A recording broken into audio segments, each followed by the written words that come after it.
So as you lot probably know, there's a lot of important tournaments coming up, especially in solo and duos. And one really important one is happening on the 20th of December, and that is the $1 million Unreal Cup. And as you can see, you need to be Unreal to be in this cup. So today I'm going to go over how to easily get into Unreal before the 20th of December without having to spend hours and hours and hours and hours of playing the game. So what we're going to do is we're going to take a look at a random player's game from the solo and ranked cup right here. And we're doing a random player's game because they could be the same skill level as you, but they're just playing the game in a different way. So we don't want to look at a pro where they are absolutely dominating the entire game because of their mechanics and aim. We're going to look at someone that you can do the exact same as them and be able to get just as good placements and be able to use that to rank up fast in ranked. And we're just going to look at this player right here. He only got 22 kills, 2 wins and 10 matches.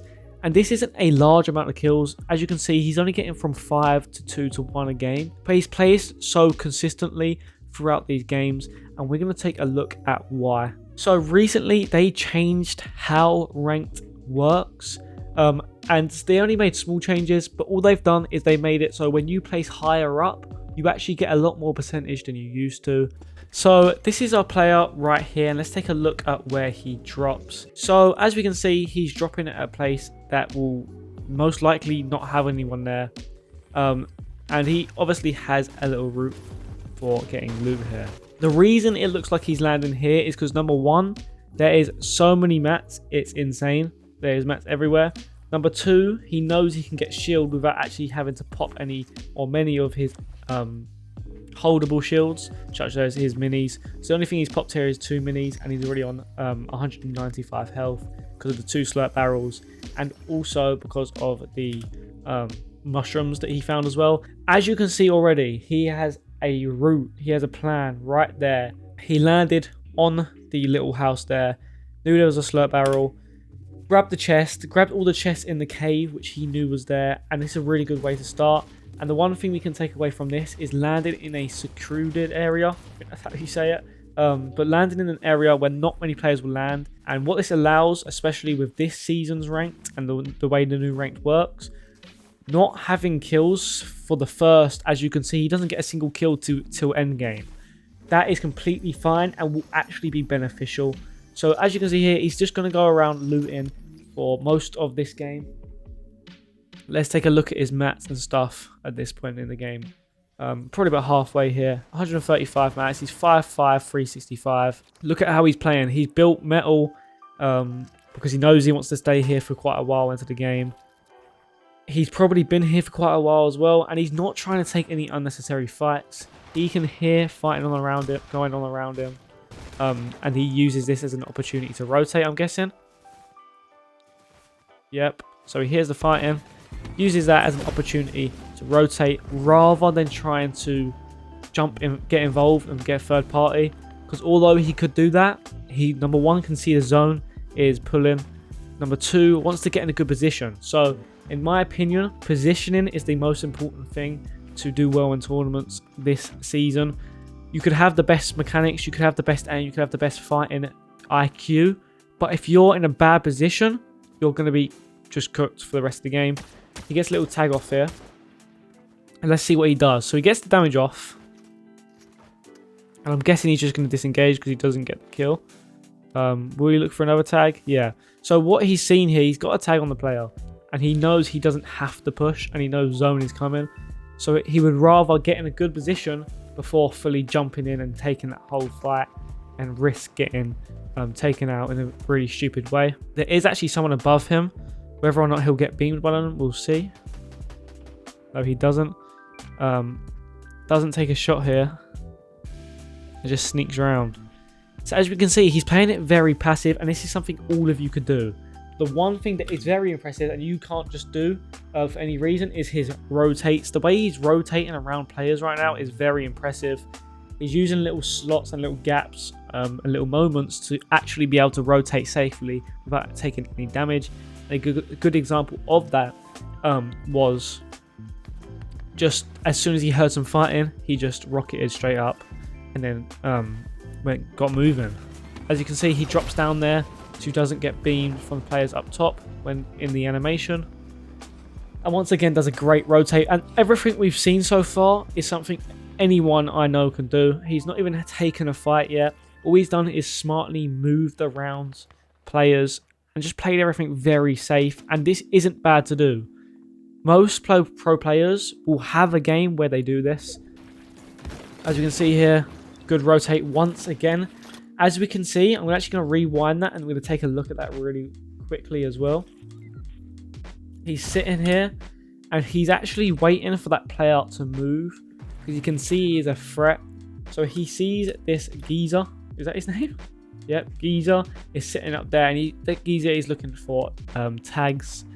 He's waiting, sitting under the cone, using his visuals. As soon as he sees him move, he knows he has a safer rotation and now can make that rotate and that play very easily. And he also gets the distraction as well. So as Geezer was rotating, if we take a look, let me go back one more time. So Geezer rotates, and as we can see, just in the corner of our screen, Geezer is actually being shot at right here. And this allows our player, I'm guessing that says Jaden, I don't know, we're going to say Jaden.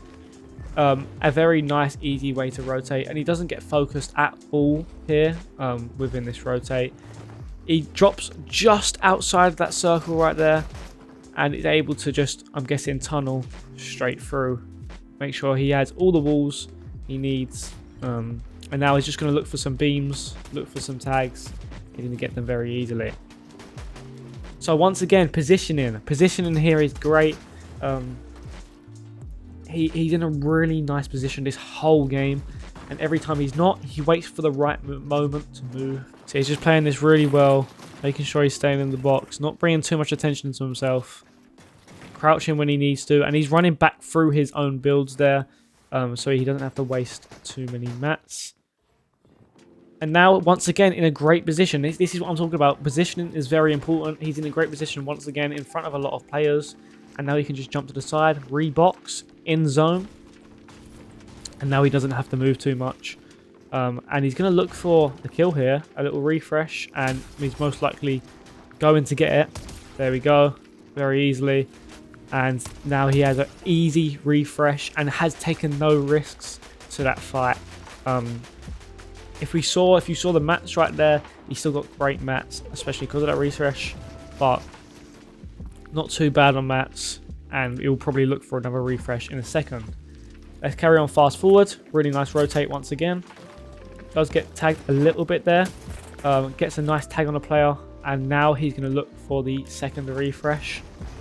Really nicely here, he's positioned himself outside of the, or further towards the zone than his opponent, and he can finish off really nicely there once again. And let's see what he does in this rotate here. He's in a horrible position for the zone. He's got a bad pull there. He gets a nice tag off on the player. Uses the jetpack to, once again, instead of going up for height, position himself really nicely on second height. And now he's got a really good position where, once again, he can just kind of sit here, wait for a fight, and rotate. As you can see, they are both fighting each other, and he doesn't have to do too much here. Does a little chop. But he is, once again, in one of the best positions you can be in this circle. I'm guessing he gets that kill. Very nice. Once again, another refresh. And now he has height.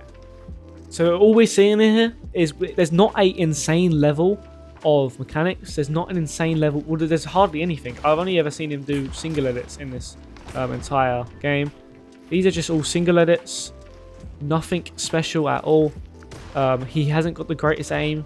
He's just got really nice movement and really nice positioning. And that's what allows him to get kills so easily. He goes for that chop.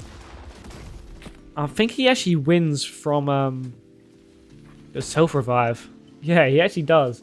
He wins from the self-revive, but even if he would have lost there, it's still a great placement, and he still would have got him loads of points. So what can we take away from this game? So the first thing we can take away from this game is Positioning is extremely important, and looking at your map and knowing where to position is very important, and it's probably the most important thing if you want to do well in a tournament and also rank up very fast in ranked. Number two, we're looking at a lot of good rotates, because even in ranked this season, you'll get fairly stacked lobbies towards the end game. So being able to know when to rotate is very important. And number three, not taking fights where it's very unnecessary or there's a large risk to taking the fight. The only fights he took was when he either needed to for a refresh or right at the end here where it was a 1v1 and he knew he could have ended the game. So there are three very good points you can take away from just looking at a player that isn't even incredibly good at the game. He just knows how to play tournaments really well.